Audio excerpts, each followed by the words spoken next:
Maret tahun 1662, Hartford, Connecticut. Rebecca Greensmith berdiri di depan pengadilan dengan tangan terikat. Tuduhannya, dia seorang penyihir yang membuat perjanjian dengan iblis. Buktinya, sapi tetangganya mati tiba-tiba. Anak perempuan tetangganya jatuh sakit. Dan yang paling memberatkan, ada yang melihat kucing hitam di dekat rumahnya pada malam hari. Rebecca terus mengatakan dia tidak bersalah.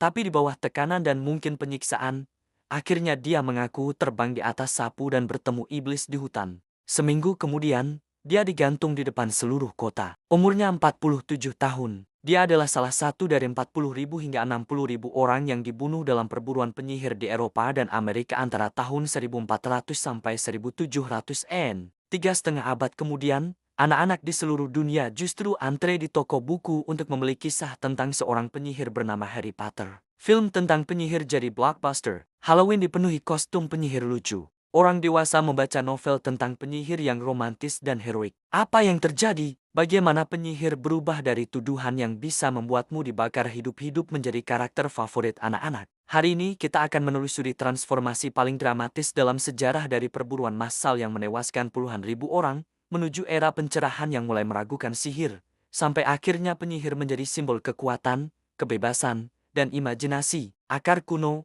penyihir sebelum pembantaian. Sebelum perburuan penyihir dimulai, konsep orang yang memiliki kemampuan supranatural sudah ada di hampir semua budaya. Tapi mereka tidak selalu dianggap jahat. Dalam masyarakat pagan Eropa, ada wise women atau orang bijak, biasanya perempuan yang dipercaya punya pengetahuan tentang rebel, ramalan, dan ritual untuk kesuburan atau perlindungan. Di rumah kuno ada saga, wanita tua yang bijak dan menguasai ilmu gaib. Dalam mitologi Nordik, ada VLV peramal wanita yang bisa berbicara dengan roh dan melihat masa depan. Intinya, orang-orang ini dulu adalah bagian penting dari komunitas mereka. Ya, kadang ada ketakutan terhadap sihir jahat, tapi juga ada rasa hormat terhadap kemampuan mereka untuk menyembuhkan atau melindungi. Hubungan masyarakat dengan penyihir saat itu kompleks antara takut dan kagum, bukan otomatis bermusuhan. Witch hunts, histeria massal dan kebencian terhadap perempuan. Namun pada abad ke-15, semuanya berubah. Ketidakstabilan sosial, ketegangan agama, dan misogini yang mengakar menciptakan badai sempurna untuk histeria massal. Buku Malleus Maleficarum atau palunya para penyihir yang diterbitkan tahun 1487 menjadi pedoman berburu penyihir.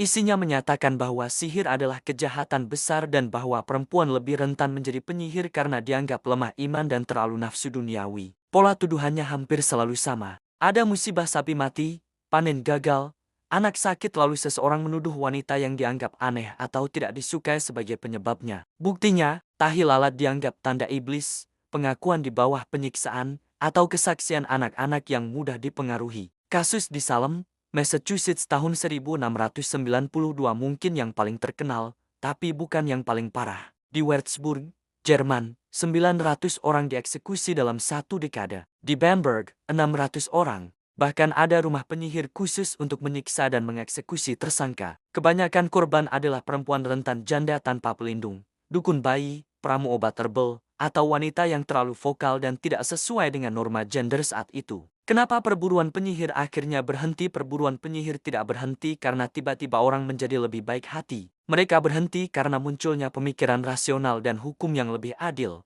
Tokoh seperti Reginald Scott di Inggris menulis buku yang menyebut sihir hanyalah ilusi dan perburuan penyihir adalah ketidakadilan. Friedrich Spee, seorang pastor di Jerman yang pernah mendampingi korban penyihir sebelum dieksekusi, menulis buku yang mengkritik sistem pengadilan yang kejam dan penuh kebohongan. Filsuf pencerahan seperti Voltaire mengejek perburuan penyihir sebagai kebodohan abad pertengahan.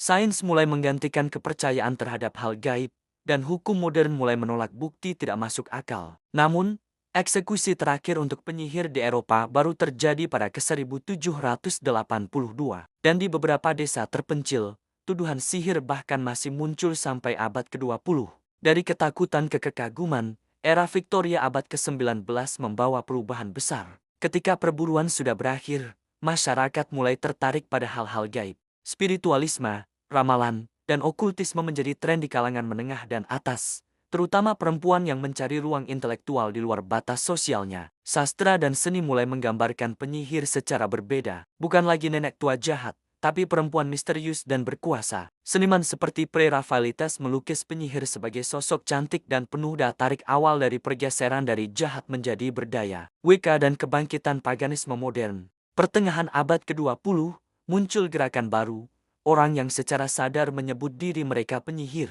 Gerald Gardner di Inggris memperkenalkan Wicca, tradisi spiritual berbasis alam yang menghormati kekuatan perempuan dan keseimbangan alam. Gerakan ini kemudian diadopsi oleh feminis pada tahun 1960-an dan 70-an sebagai simbol perlawanan terhadap patriarki. Slogan kami adalah cucu perempuan dari para penyihir yang tidak sempat kalian bakar menjadi seruan kebangkitan identitas perempuan. Pop culture, dari ketakutan ke fantasi lalu datanglah abad ke-21. Film, serial, dan buku mengubah citra penyihir sepenuhnya. Mulai dari The Wizard of Oz, Bewitched, hingga Harry Potter, penyihir bukan lagi musuh, tapi pahlawan. Sekolah sihir menjadi impian anak-anak. Tongkat sihir jadi mainan favorit. Identitas penyihir benar-benar lepas dari sejarah kelamnya dan berubah jadi simbol imajinasi dan kebebasan. Kini, penyihir bahkan jadi tren gaya hidup, pakaian serba hitam, kristal, bulan sabit, dan tarot cards jadi bagian dari estetika modern di media sosial. Penyihir di Indonesia,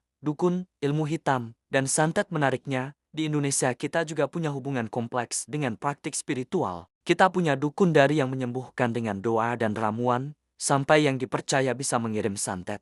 Masyarakat sering berada di posisi ambigu, secara agama menolak, tapi secara budaya masih percaya dan mencari bantuan mereka. Namun, Indonesia tidak mengalami perburuan penyihir besar-besaran seperti Eropa. Mungkin karena integrasi antara kepercayaan lokal dan agama besar terjadi lebih bertahap dan tanpa kekerasan ekstrem. Kesimpulan, mengambil kembali narasi perubahan dari perburuan ke perayaan adalah salah satu transformasi budaya paling luar biasa dalam sejarah. Dari puluhan ribu orang, kebanyakan perempuan yang tewas karena dituduh penyihir, kini witch menjadi simbol kebebasan dan kekuatan diri. Tapi penting untuk tidak lupa, di balik semua fantasi dan film, ada sejarah penderitaan nyata. Perburuan penyihir adalah cerminan ketakutan, kebodohan, dan sistem patriarki yang menggunakan label penyihir untuk mengontrol perempuan. Kini, ketika penyihir dijadikan simbol empowerment, itu juga bentuk perlawanan, mengubah hinaan menjadi kebanggaan dan ketakutan menjadi kekuatan. Jadi, menurut kalian apakah menjadikan penyihir sebagai simbol positif adalah bentuk penghormatan,